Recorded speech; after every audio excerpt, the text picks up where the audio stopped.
ಇವತ್ತು ಯಾರು ಕಾಣಲಿಲ್ಲ ಪಂಚಾಯತಿ ಕಟ್ಟೆಯಲ್ಲಿ. ಎಲ್ಲರೂ ಎಲ್ಲೋಗ್ಬಿಟ್ಟಿದ್ದಾರೆ. ಏನಣ್ಣ ನೀನು ಪಂಚಾಯತಿಗೆ ಬಂದ್ಬಿಟ್ಟ? ಅತ್ತೆ ಸೊಸೆ ಅವರ ಜಗಳ ಬಿಡ್ಸೋಕ್ಕೆ ಗಿರ್ಜಕ್ಕ ಅವ್ರ ಮನೇಲಿ ಅತ್ತೆ ಸೊಸೆ ಇದು ಭಾರಿ ಕಿರಿಕಿರಿ ಅಂದ್ಬಿಟ್ಟು ದೊಡ್ಡವರೆಲ್ಲ ಕೂತಿ ಮಾತಾಡಬೇಕು ಅಂತ ಕರೆಸೋರೆ ನಿನ್ನನ್ನು ಅದಕ್ಕೇನೆ ಕರೆಸಿರೋದು? ಹೌದಣ್ಣ, ಹೌದು, ನಾನು ಅದಕ್ಕೆ ಬಂದಿರೋದು. ನಾನು ಕಾಯ್ತಾ ಇದ್ದೀನಿ, ಅದೇ ನೋಡಿದೆ ಯಾರು ಕಾಣಲಿಲ್ವಲ್ಲ ಅಂತ. ಅಯ್ಯೋ ನನಗಂತೂ ಸಾಕಾಗ್ಬಿಟ್ಟಿದೆ ಅಣ್ಣ, ಇಬ್ಬರನ್ನೂ ನೋಡಿ ನೋಡಿ ನೋಡಿ. ನಮ್ಮ ಮನೆ ಪಕ್ಕದಲ್ಲೇ ಅಲ್ವಾ, ಕಿತ್ತಾಡ್ತಾ ಇರ್ತಾರೆ. ನನ್ಗಳು ಯಾರು ಕೇಳೋರಿಲ್ವಾ? ಬಡವ ಮನೆಯಿಂದ ಬಂದಿರೋದು ನನ್ನ ತಪ್ಪ. ಮದುವೆ ಮಾಡ್ಕೊಂಡಾಗ ಇವರು ಗೊತ್ತಿಲ್ವಾ ನಾನು ಬಡ ಹುಡುಗಿ ಅಂತ? ಅಷ್ಟು ದುಡ್ಡು ತಗೊಂಬ, ಇಷ್ಟು ದುಡ್ಡು ತಗೊಂಬ ನಿಮ್ಮ ಅಪ್ಪನ ಮನೆಯಿಂದ ಅಂತಾರೆ.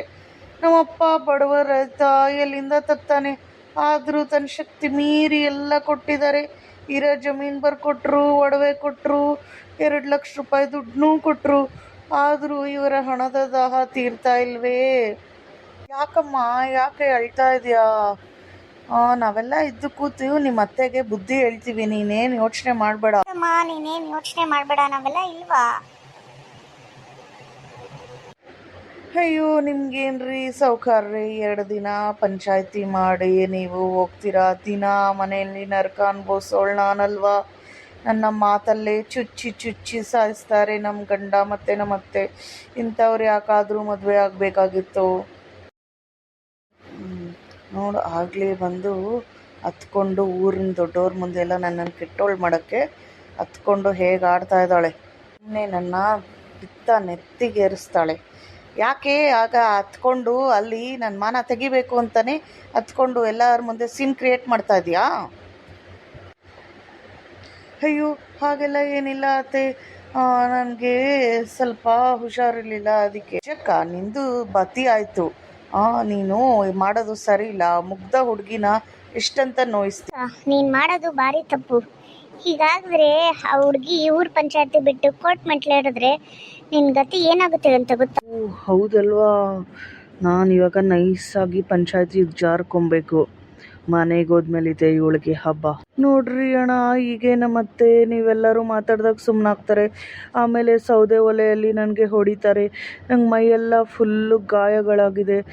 ಹೇಳ್ಕೊಳಕ್ಕೆ ನನ್ನ ತಂದೆ ತಾಯಿನೂ ಇಲ್ಲ, ನಮ್ಮ ಅಣ್ಣಂದರು ಬಡವರು, ನಮ್ಮಪ್ಪ ಇದ್ದರೂ ಹಾಸಿಗೆ ಹಿಡ್ದಿದ್ದಾರೆ. ನಾನು ಏನು ಮಾಡಲಿ? ನೀನು ಏನು ಯೋಚನೆ ಮಾಡಬೇಡ ಕಣವ, ನಿಮ್ಮ ಅತ್ತೆಗೆ ಬುದ್ಧಿ ಹೇಳಿ ಕಳಿಸ್ತೀವಿ ನಾವು, ಆಯಿತಾ? ನೀನು ಮನೆಗೆ ಹೋಗವ. ಸೌಕಾರ್ರೆ ಏನು ಕರೆದಿದ್ದು? ನಾನು ಹೊರಡ್ಲಾ?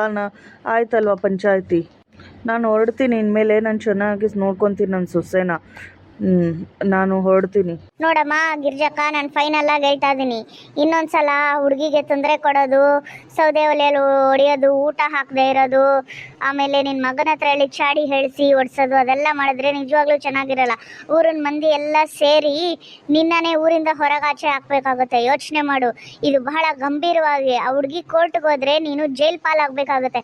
ಅದ್ಯಾಕೆ? ಇರೋ ಒಬ್ಬ ಮಗನ, ಒಂದು ಸೊಸೆನ ಮಗಳ ಥರ ನೋಡ್ಕೊಳಕ್ ಆಗಲ್ವೇನಮ್ಮ ನಿನಗೆ? ವಯಸ್ಸಾದ ಕಾಲದಲ್ಲಿ ಯಾಕಮ್ಮ ಬೇಕು ಆ ಥರ?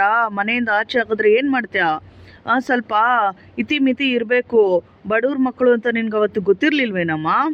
ಗೊತ್ತಿದ್ದಾನೆ ಮದುವೆ ಮಾಡಿಸ್ದೆ. ಒಂದು ಪ್ರಾಣನ ಹಿಂಸೆ ಕೊಡಕ್ಕ ನೀವು ಮದುವೆ ಮಾಡ್ಕೊಳ್ಳಿ. ಇಲ್ಲ ಅಂದರೆ ಆ ಹುಡುಗಿ ಓದಿದ್ದಾಳೆ, ಬೆಂಗಳೂರಿಗೆ ಕಳಿಸಿ ನೌಕರಿ ಮಾಡಿಸು. ಬೇಕಾದರೆ ನಿಂಗಷ್ಟು ಹಣ ಬೇಕು ಅಂದರೆ ಆ ಹುಡುಗಿಗೂ ಒಂದು ಗೌರವ ಇರ್ತೈತೆ ಸಮಾಜದಲ್ಲಿ.